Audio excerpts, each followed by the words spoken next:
હાલતા હાલતા અમદાવાદના નાકામ દાખલ થયા ને એક બાપાએ બીજાને કીધું કે બીડી છે કે આ બીડી છે પણ બાકસ નથી, હે માચીસ નથી, એનું શું કરશું? તો હાલ્યા જતા હતા, એક હોટલ આવી, બોર્ડ માર્યું, હા એમાં ચારેય જણા ગરી ગયા, ખુરશી ઉપર બેસી ગયા. વેઇટરે આવીને પૂછ્યું કે બાપા શું આપું? એ કે ગરમા ગરમ શું છે? કોફી ઈથી ગરમ કે ચા ઈથી ગરમ, ભજીયા ઈથી ગરમ, સમોસા ઈથી ગરમ. તે ઓલાનો મગજ વયો ગયો, ચૂલમાંથી ટાંડી લઈ આવીને મૂકી, ઈથી ગરમ આ. તો આના પાપાએ ફટ બીડી હળગાવી લીધી.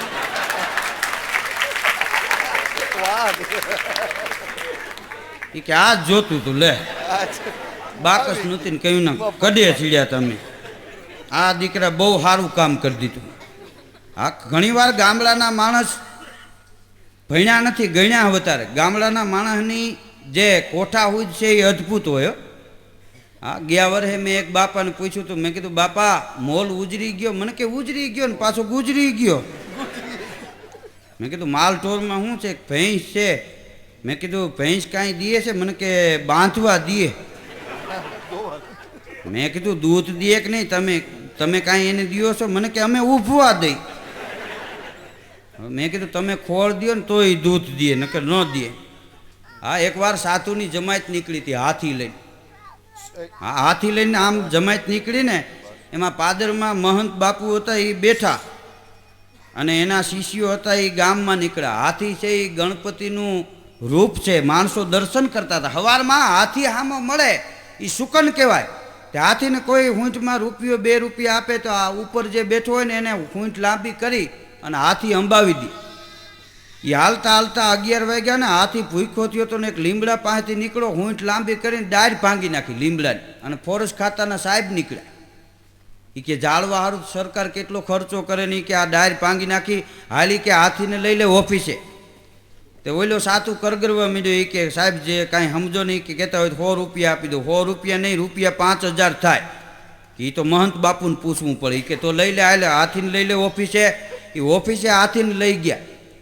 પછી ઓલો શિષ્ય હતો એ મહંત બાપુ પાસે ગયો. એ કે સાહેબ હાથીને પકડી ગયા છે ને 5000 માગે છે. કે 5000 આપો તો મૂકું, નકર કેસ થાય. બાપુ કે હાથી લેવા નથી જવું, ભલે કેસ થાય. 3-4 દી થઈ ગયા ને, બન્યું એવું હાથીને ભૂખ્યો તો રખાય નહીં. હાથીને 2-5 કિલા તમે લીલું લેવો એને કાંઈ વળે નહીં. 5 દી થયા ને, ફોરેસ્ટ ખાતાવાળાનો પગાર આવ્યો તો એ બધો પગાર હાથી ખાઈ ગયો.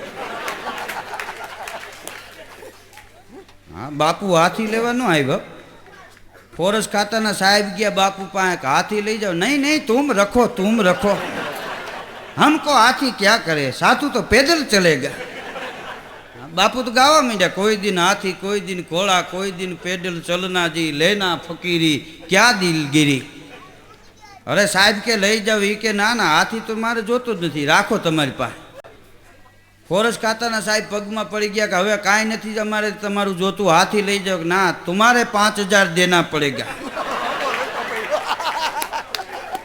સાહેબે હામાં 5000 આપ્યા કે લઈ જાઓ, અમારે લોનું મૂકવી જો હવે. હા, ગામડામાં બાળતું લઈને આવે બળદ દેવા. હા, એ બળદ એમને એમ આપી ગયા હોય ને એના કબાલા કર્યા હોય. ઉતાહણી આવે ને દિવાળી આવે ને એમ કબાલા લેવા આવે. એમાં ઉતાહણીએ કબાલા લેવા વાળો આવ્યો ને, તો ખેડૂએ બળદ લીધા હતા. તે રૂપિયા 17000 આપી દીધા કે આ કબાલાના 17000 લઈ જાઓ. તો કે આટલા બધા ભાઈ ક્યાંથી રૂપિયા કાઢ્યા? એ કે ઘઉં બહુ સારા થયા. એ બળદવાળો હતો ને એને એમ થયું કે આ બળદના ધંધામાં કાંઈ વળતું નથી, આપણે આવતા વર્ષે કોકનામાં ઘઉં વાવવા. ખેડૂને તો આમાં જલસો હોય છે એમ. હા, તે કબાલો લઈને વયો ગયો. બીજે વર્ષે એક ભાઈનું ખાલી બુટિયું જ હતું ને 20 વીઘા જમીન. તો એ કે આ આપણે રાખ્યું. બોલો કે કેટલા હજારમાં? તો કે 50000 તને આપીશ. તો ખેડૂએ કીધું ને આ બુટિયું 20 ફૂટનું છે, 5 જ ફૂટ પાણી, એમ કીધું નહીં, ચોખવટ ન કરી અને આપી દીધું ઉથીડીમાં એમને. તે ઓલે ઘઉં વાવી દીધા ને પાઈ દીધા ને ત્યાં પાણી થઈ રહ્યું. તે ઘઉં પછી લંકાણા ફૂકાણા. પછી ઉઘરાણીવાળા આવવા માંડ્યા ને 2-3 જણા આવે તો માર્યો. પછી તેને એમ થયું કે આ ઘઉં ન કર્યા હોત તો સારું હતું.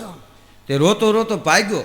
એમાં એક ગામમાં એક ભાઈની દીકરીના લગ્ન હતા ને આખું ઘર દીકરીને વળાવતા હતા ને રોતા હતા.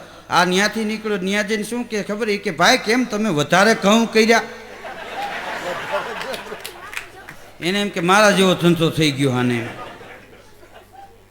એટલે આ કે ઘઉં નથી કર્યા દીકરી વળાવી છે કે તું ભંગાણો એમ હવ ભંગાણા એવું નથી એમ. હા કરતા હોય કીજીએ ઓર ન કીજીએ કાંઈ, માથું ગળી જાય શેવાળમાં ને ટાંગા રહી જાય બાય. આ કાગડો એકવાર હંસની વાયદે ચડ્યો તેમાં હલવાણો હતો. આ બે કાગડા શ્રાવણ મહિનામાં વાત કરતા હતા. એક કાગડાએ કીધું કે શ્રાદ્ધને કેટલી વાર રહી, એ કે આવતા મહિનામાં શ્રાદ્ધ છે. એ કે તો મારે કાલ રવાના થવું જોઈએ. કેમ? એ કે મારો દીકરો આફ્રિકા રહીએ છે ને, બિચારો ન્યા હરાજ નાખે મારી રાહ જોવે, એની માં હારે મેળ નથી. હવે તો એ કે ન્યા ન્યા રોકાઈ જાઉં, હું અહીં આવું તો પાછો હરાજનો ટાઈમ આવી જાય, મારે તો અપડાઉનમાં જિંદગી કાઢવી નહીં.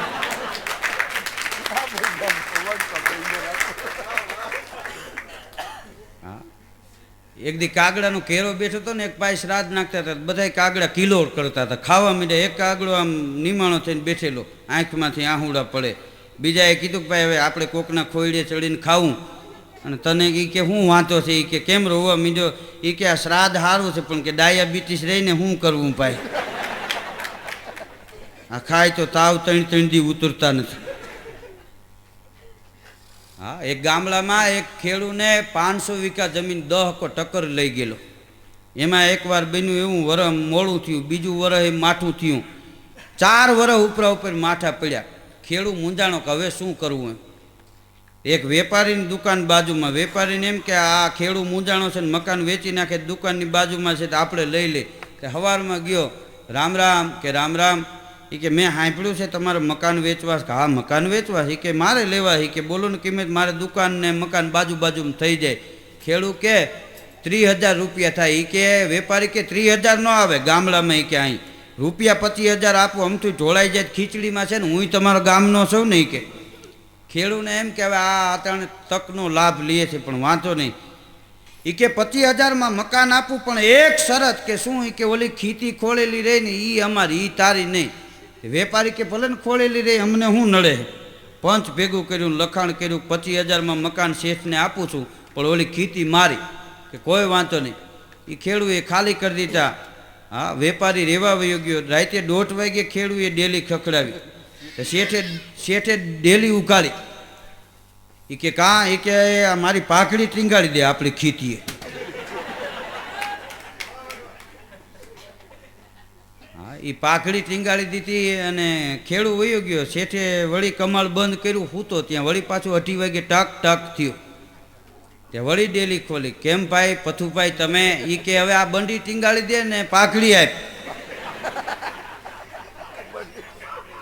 બોલો વેપારી કે ભાઈ અમને હું વાદ્યું? એ કે અમારી ખીતી છે ભાઈ, ગમે ત્યાં આવી.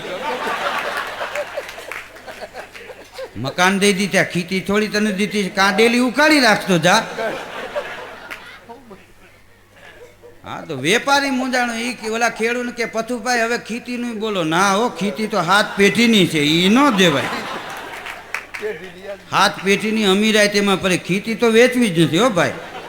તો કે અમને હુવા દો, હુવા બુવા નહીં દે. કે અમે રાતે ગમે ત્યાં આવી, અમારે છતરીયું ટીંગાળવી હોય ને ટોપિયું ટીંગાળવી હોય ને. વેપારીએ પંચ ભેગું કર્યું. આ પથુભાઈને સમજાવો. એ કે રાતે હુવા નથી દેતા. પંચ ભેળું થયું. એ કે ભાઈ હવે સમજીને પતાવી લ્યો ને. એ કે તારે ખીતી લેવી જ છે? કે હા. પથુભાઈ ઓલા વેપારીને કે ખીતીના 60,000 થાય.